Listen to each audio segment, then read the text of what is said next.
नमस्कार प्रणाम। हम बानी अनूप जेडी और रउआ देखा तनी भोजपुरिया दिल से। और आज हमनी के साथे उपस्थित बानी हमनी के स्टूडियो में हिंदी और भोजपुरी के बहुत अच्छा गायक चिंटू सेवक जी। सबसे पहले रउआ के शो में स्वागत बाटे। धन्यवाद। और राउरी पहनावा और ये सब देख के ऐसा लगा था कि रउआ वेस्टर्न के गायक हैं और बहुत अच्छा लगा ताटे। रउआ जितना अच्छा गाइला उतने सुंदर भी बानी और रउआ इन्हीं बहुत अच्छा लागल। सबसे पहले हम चाहब कि रउआ के जनता जनार्दन देख रहल बाटन और रउआ का सुनाई हमने के। देखिए, सबसे पहले तो भोजपुरिया दिल से जौन चैनल बा जी और एकर जे श्रोता बारे जे देखत रहे जी, यहाँ सबके हम गोड़ छू के गोड़ लागत नहीं जी। और आपके भी तहे दिल से स्वागत। बड़ा बड़ाई कहनी है रहुआ हमार, लेकिन रउरो कम स्मार्ट नहीं खिलाए। अरे रे। और खैर चलिए, गीत संगीत के बात होता है तो गीत संगीत में हमारा बुझाता है कि देखिए, लोग ज्यादा गावे के चक्कर में, जी, लोग कुछ बढ़िया करे के चक्कर में जी, पुरनका चीज के भुला गए बने। हम तो कहते हैं कि पुरनके चीज के रोज सब गाई ना, बहुत ज्यादा गावे की जरूरत नहीं है। जी। हमनी के खानदान, हमनी के परिवार में हम ये देखले बनी है, सीखले बनी हमारे अपन कल्चर में, अपना परिवार में। हमारे माई आज भी नवरात्रि के पूजा होला, चाहे कोनो भी आज शुभ अवसर हो, जैसे कि मान ले गई प्रोग्राम में जी। अभी प्रोग्राम शुरू होता शुभ काम बटे, लेकिन जब भी शुभ काम शुरू होला तो माई हमारे एगो ही गीत गावेले, चाहे ब्याह होके, शादी होके, चाहे कोनो उपलक्ष्य होके, माई हमारे एगो ही गीत गावेले बड़ा श्रद्धा भाव से। तो गीत के बाद कहीं का सुनाई तो हम गीत सबके साहब के सुनाई। और रुआ कहीं हिंदी गाना, देखिए अंग्रेजी गाई, कौन भाषा में रुआ गीत गौना गाई, लेकिन जो आनंद अपना भोजपुरी में बा, जो खुशबू, जो आनंद रुआ भोजपुरी के गीतन में बा, वो जौन बा की कोनो भाषा में भैया ना मिल सकेला। हमरा गर्व बाटे भोजपुरी, जय जय भोजपुरी। गीत के बाद कहीं तो सुनाओ तेरे माई के पचरा है, बिल्कुल माई गावे बड़ा भाव में श्रद्धा। बिल्कुल स्वागत बाटे। निमिया के डाढ़ी मैया लावेलू झूलू हवा हो कि झूली हो झूली ना, कि मैया मोरी गावेली गीतिया हो कि झूली हो झूली ना। झूलता झूलत मैया के लागली पियतिया हो कि चली हो गईली ना, माई मलहोरिया आवाज मैया मोरी चली हो गईली ना। चलिए, गीत तो बड़ा बोल बा, लेकिन गीत के आखिरी लाइन सुनाई तो हमरा बड़ा अच्छा लगे रहा। ओ जैसे ए मालिन हमें जुड़ा बबलू हो कि ओइसे ना, तो हर पूतो जुड़ई ए मालिन ओइसे ना। लेकिन हम कहीं की जरूरी भैया ओ जवाने अतिथिया ये मैया, जवाने अतिथिया, जवाने अतिथिया, जवाने अतिथिया ये मैया, मलिनिया के दिहलू मैया उहे अतिथिया ना, हमारा श्रोता भाई लोग के दिहत में मैया उहे अतिथिया ना। टाइम बड़ा कम होके रही थे, चलिए के संक्षेप में सुनाई और बतावले उद्देश्य बाटे कि ऐसे संगीत के भोजपुरी भाषा में इतना सुंदर सुंदर गीत बाटे। बहुत अच्छा रहुआ गईनी और जीवन गीत रहुआ सुनैनी है। ये गीत हमनी के हर शुभ कार्य में गावल जाला। जी जी। और जहाँ तक हमनी के रहल भोजपुरी भाषा के, भोजपुरी भाषा हमके ये नहीं के समझ में आवत कि हर आदमी के अपन अपन भाषा बा और सब लोग अपना भाषा बोल के गर्व महसूस करेला और ओकरा के हर जगह बोलेला। लेकिन हमनी के जौन भोजपुरी भाषा बाटे, एकरा से पता ना लोग शिक्षित हो रहल बाटे, गांव से लोग शहर की तरफ जा रहल बाटे, गांव से लोग शहर जा रहल बा। और भोजपुरी के बहुत लोग ऐसा बाटे जो भोजपुरी के बहुत सपोर्ट करेला, लेकिन उ लोग अपना घर में परिवार के लइकन से ये नहीं के चाहत कि लोग भोजपुरी बोले, घर परिवार में नहीं के चाहत कि परिवार में हमारे लोग भोजपुरी बोले, ताकि एक लोग बच्चन के ऊपर गंदा असर पड़े। उन लोगों की ख्याल ही बा कि अगर लड़का हमारे घर के भोजपुरी बोली तो ऊपर गलती असर पड़ी, गंदा असर पड़ी। तो हम कहली चाहतनी कि लोग काहे अपनी संस्कृति के, चूँकि भोजपुरी भाषा हमने के भोजपुरी के हमने के महतारी मानी जा, लोग काहे करा के भुला रहल बाटे? देखिए भैया, भुलाए जे भुलाता, सबसे पहले तो ओकरा कहब ई भुलाए वाला चीज ना जी, ई भुलाए वाला भैया चीज ना, वो अलग बात बाटे कि वो बहुत व्यस्त हो गई बानी अपना दूसर भाषा में। और ये बात आई तो हम एगो बात बता दे चाहब, और वो सबसे एगो कड़वा सच बतावे के कोशिश करब। हमारा अब तक के जो जितना भी अनुभव रहल बा, हम ये बतावे के चाहब कि हम ये देखले बानी कि हमनी के वर्ल्ड में कहब, हम पूरा वर्ल्ड में, हमनी के हिंदुस्तान में, हमनी के भारत ऐसा देश बा इकलौता जौन आपन भाषा बोले में शर्म करेला। ये हमनी के दुर्भाग्य बाटे। और खास करके यूपी बिहार वाला, अगर हमनी के मुंबई चल जाओ, कहीं बाहर कंट्री में चल जाओ, तो ओइजा तो लगभग हिंदी भी अगर वो बोल देते नहीं, कोनो इंटरव्यू में गइल बानी, अगर हिंदी रुआ बोल दे तो रुआ के कुर्सी बैठे के ना मिली कि मारा एकरा पढ़ल लिखल लड़का नहीं खेई। तो देखिए इस सोच के प्रभाव बाटे। बाकी के सोचला से हमनी के भोजपुरी के गुड़ देखले बानी, गांव घरे हमनी के गांव के असली भोजपुरी के अगर समझे के बा तो हमारा गाँव में आई जब ऊख पेराला, गोलू में जब राब बनेला, और वो राब के जब गुड़ खाई तो वो गुड़ के जो रुआ आनंद आई, हम दावा ना चैलेंज करब, हम गायकी छोड़ दे, चूंकि हमारे छोड़ा कोनो प्रभाव नहीं के पड़े के, लेकिन हम छोड़ दे अगर ओइसन आनंद कोनो दूसरा दिक्स में रुआ लिया के दिखा दे। बिल्कुल बिल्कुल, जो गुड़ में रुआ आनंद आई, जो हमारा राब में आनंद आ जाए, वो दूसरा कोनो आइटम में आनंद नहीं आ सकत। तो ई है हमार भोजपुरी। आपके मानने रुआ मानला ना मानला से कौन प्रभाव पड़ेगा? रुआ मानब तो अच्छी बताई, माई हमनी के बड़ी, हम माई के माई मानब तबो माई बड़ी, और ना मानब तबो तू ही माई बिया। तो माई वो भोजपुरी हमनी के माई, आप मानी चाहे मत मानी। सच्चाई बा कि दुनिया में महतारी और बाप से बढ़ के कुछ ना हो सकेला। माई बाप भैया, हाँ बिल्कुल बिल्कुल, महतारी बाप से बढ़ के दुनिया में कुछ ना हो सकेला। भाषा तो अलग बात, हमनी के महतारी मानी ला जा। और कहीं अगर कोई भोजपुरी भाषा के बारे में गलती बोलेला, जैसे सपोज करी यदि वो कहीं बाहर जाता नहीं और कहीं बात होके लागेला कि भोजपुरी के बारे में अगर आप वो बोलत नहीं भोजपुरी भाषा, तो लोग बतियावे लागेला कि अरे यार ये बिहारी बा। तो उस समय बड़ा अजीब फील होला कि अरे यार हमारी भोजपुरी भाषा के प्रति ऐसा काहे लोग के मन में मानसिकता बनल बा कि भोजपुरिया लोग, मतलब उन लोगन के ये लगेला कि लोग पिछड़ल बाटे, भोजपुरी भाषा वाले लोग पिछड़ल बा, भोजपुरी बोल देलक तो ओके अलग नजर पे आदमी देखे लगेला। देखिए हमरा ये लगा था कि हमनी के अगर केहू कहता कि ये बिहारी बा, अगर वो बिहारी कहता, अगर वो बात के हमनी के अगर फील करत नहीं जा, तभी वो अगला बार से फिर कहता बिहारी बा। वो बात की इग्नोर करिए, एक्सेप्ट करिए कि हाँ भाई कितना बढ़िया तो बात कर देला।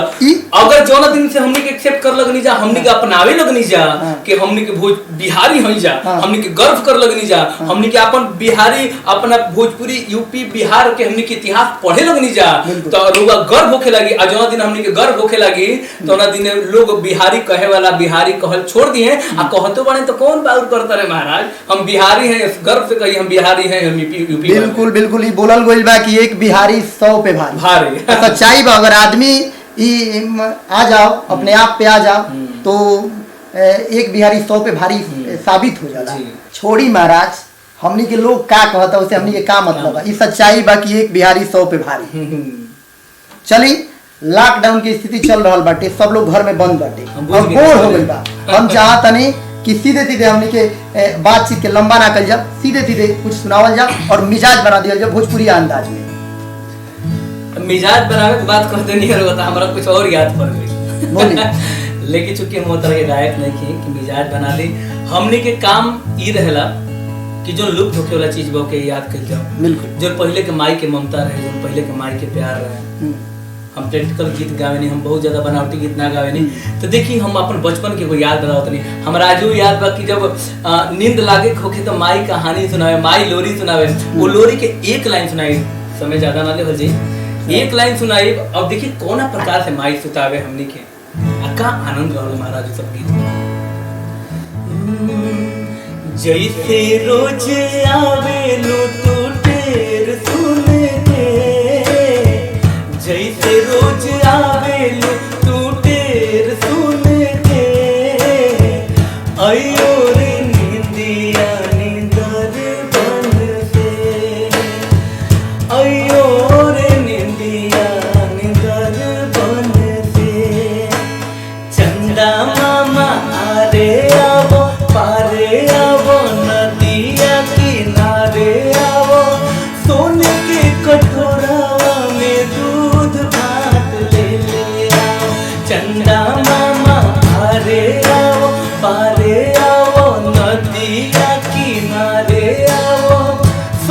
के कटोरावा में दूध भात ले ले आओ। ये तरीके के गीत होते रहा पहले माई के हमनी के पहले के लोगन में। और एगो मैसेज हम चलते चलते माई के दिहल चाहो। एगो बड़ा प्रसिद्ध हमनी के यहाँ केहू गौले रहे गीत, चूंकि गीत हिट ना भइल, लोग ना सुनल, लेकिन ये दुर्भाग्य नहीं के, दुर्भाग्य ये बात बा कि सच्चाई बात के लोग सुन के एक्सेप्ट करे के नहीं के चाहता, अपनावल नहीं के चाहता। देख किसी कहे कैसे कहेगा बा, फादर के आदर मदर के कदर। क्या अंग्रेजी बुझाला नहीं ना, अंग्रेजी तो पहले बुझाती लोग सबके, भोजपुरी बुझाई कि ना बुझाई, भोजपुरी इहो कहे में शर्म लागी कि भोजपुरी बुझे नहीं या बोले नहीं, यही तो हम अंग्रेजी में तनमी एक दो वर्ड यूज करते हैं। फादर के आदर मदर के कदर कौ के देखती रथ ले ढेर लाभ पैबा, पूजिहा चरण के सरवन बन के, पूजिहा चरण के सरवन बन के।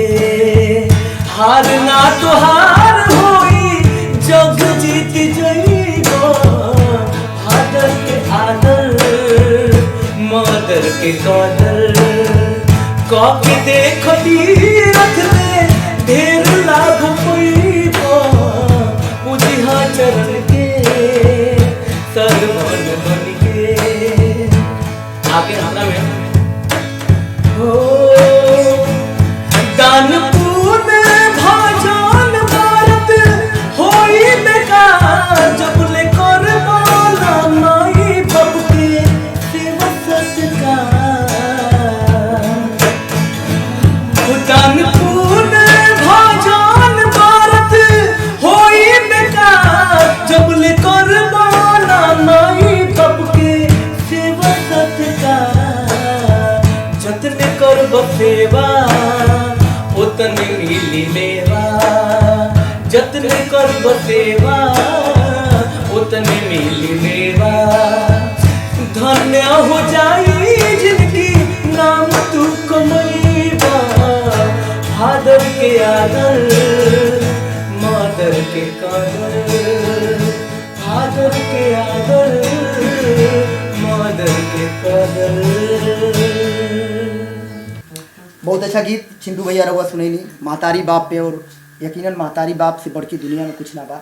लेकिन हमनी के जवना धरती से बानी जा, जवना धरती के बारे में पूरा दुनिया जाना था, जवना धरती खाती कहल गई कि वीरों की धरती जवानों का देश, ये है बागी बलिया उत्तर प्रदेश। हम चाहब कि बलिया के बारे में, बलिया के कुछ वीर गाथा रहुआ गाई और जनता जनार्दन के सुनाई। पहले तो बोली भिरकू बाबा की जय। उहे भिरकू बाबा जब हमने के बलिया में वास करीला जी, विष्णु भगवान के लात से मरने जी, सीना पे जी, केकरा खातिर, हमनी खातिर, मनुष्य के कल्याण खातिर जी, लात से मरनी। विष्णु भगवान पैर पकड़नी है महर्षि भिरकू कहीं हमरा बज जैसन सीना से रुआ कोमल कोमल चरण में चोट तो ना लागल जी। वो भिरकू बाबा हमनी के बलिया बात करने, हमनी के रोज देख फील कइले हो कब कि जब कोनो गलत बात होला तो सबसे आगे बलिया के लोग खड़ा होला। बिल्कुल, चाहे झगड़ा होके, चाहे कोनो बात के परेशानी होके, काहे कि हमने से गलत बात बर्दाश्त ना होके। भाषा भोजपुरी है, ये हमने के भोजपुरिया भाषा के एगो अलग मिजाजे है। और रहल बात कहनी रो बलिया के इतिहास के बारे में, तो संक्षेप में ही बता दिया चाहता नहीं कि सन 47 में रोज जाना था कि हमने के भारत आजाद हो रहे, लेकिन 5 वर्ष पहले सन 42 में हमने के 14 दिन बलिया आजाद हो के आजाद झंडा लहराई रहे हमने के बलिया में 14 दिन पहले। और ये गर्व के बात बा हमने कहती है। तो ऐसा वीर हमने के बलिया में पैदा होले, हमने के भोजपुरिया माटी पैदा होले। और एक गीत के माध्यम से जेडी भाई आपके हम सुनाई कि बलिया के इतिहास का रहल बड़े। बिल्कुल बिल्कुल सुनाई, स्वागत। जब एगो कवि पेन उठैले हमने के यहाँ का आदरणीय पारस नादान जी आ लिखनी अपना कलम से, एगो पति अपना पत्नी से बतावत रहे, सुन लीजिए। जे भोजपुरी कहेला कि भोजपुरी बढ़िया गीत ना होला, ओकरा से आग्रह बा कि सुनी भोजपुरी में गावत नहीं, कोनो फारसी भाषा में गीत नहीं गावत। बिल्कुल। पति पत्नी से कहत नहीं, हो जेकर हाथ हथौड़ा जिगर जान फौलादी होवे हो, जेकर हाथ हथौड़ा जिगर जान फौलादी होवे हो। आगे के लाइन थोड़ा समझिए बिल्कुल ना। हो जेकर हाथ हथौड़ा जिगर जान फौलादी होवे हो, आ देश में सबसे पहले बलिया के आजादी हुए हो, देश में सबसे पहले बलिया के आजादी हुए हो। आगे मंगल पांडे जीतू पांडे ए बलिया के लाल हो, अंग्रेजन के छाप छोड़ोले पहले लोग निहाल हो। जहाँ हर बच्चा सुभाष चंद्र बूढ़ा गांधी हुए हो, जहाँ हर बच्चा सुभाष चंद्र बूढ़ा गांधी हुए हो। देश में सबसे पहले बलिया की आजादी हुए हो, देश में सबसे पहले बलिया की आजादी हुए हो। जय प्रकाश नारायण आ चंद्रशेखर नाम महान हो, जिकरा नाम से पाटे अब बलिया के ही पहचान हो। जय प्रकाश नारायण आ चंद्रशेखर नाम महान हो, जिकरा नाम से पाटे अब बलिया के ही पहचान हो। जहाँ बनल भीरगु बाबा के समाधि हुए हो, जहाँ बनल भीरगु बाबा के समाधि हुए हो। देश में सबसे पहले बलिया के आजादी हुए हो, देश में सबसे पहले बलिया के आजादी हुए हो। मंगल हो आखिरी अंतर कान्हे लौरिया बांधी पगड़िया घूमे वीर बधारी में, कबो न हटल कबो न हटी दुश्मन से मारा मारी में। कान्हे लौरिया बांधी पगड़िया घूमे वीर बधारी में, कबो न हटल कबो न हटी दुश्मन से मारा मारी में। जहाँ हर खेत में उगत सोना चांदी हुए हो, जहाँ हर खेत में उगत सोना चांदी हुए हो। देश में सबसे पहले बलिया के आजादी हुए हो, देश में सबसे पहले बलिया के आजादी हुए हो। जेकर हाथ हथौड़ा जिगर जान फौलादी हुए हो, जेकर हाथ हथौड़ा जिगर जान फौलादी हुए हो। देश में सबसे पहले बलिया की आजादी हुए हो, देश में सबसे पहले बलिया की आजादी हुए हो। आजादी हुए हो, आजादी हुए हो। बोले बिरगु बाबा की जय। बहुत अच्छा चिंटू भैया, रउआ बलिया के वीर गाथा गईनी और अब हमनी के बहुत देर से बातचीत कर रहल बानी जा और जनता जनार्दन हमनी के देख रहल बाटन लोग। हमनी के अब विदा लेवे के भी टाइम हो गइल बाटे, अब हमनी के विदा लिहल जी। तब महाराज रुकी विदा इधर थोड़ा लगेगा काजी भाई जी। हां विदा हमनी के भोजपुरी में लियाला आ जब गीत संगीत चलते बा त गीत संगीत में कैसे विदा लिहल जाला वो तनी भाव देखी। आई अरे मोर मात बोला हो, अरे बोला बात बोलो ना, बोला बात बोलो ना। का बोले का भैया? अरे तेरी सीताराम बोला बात बोलो ए जवानवा, तेरी सीताराम बोला बात बोलो ए जवानवा। बोल बात बोलो ना, बोल बात बोलो ना, बोल बात बोलो ना, बोल बात बोलो ना, बोल बात बोलो ना, बोल बात बोलो ना। बोला बात बोलो ए जवानवा, बोला बात बोलो ए जवानवा। रघुपति राघव श्याम बोला बात बोलो ए जवानवा, तेरी सीताराम बोला बात बोलो ए जवानवा, तेरी सीताराम बोला बात बोलो ए जवानवा।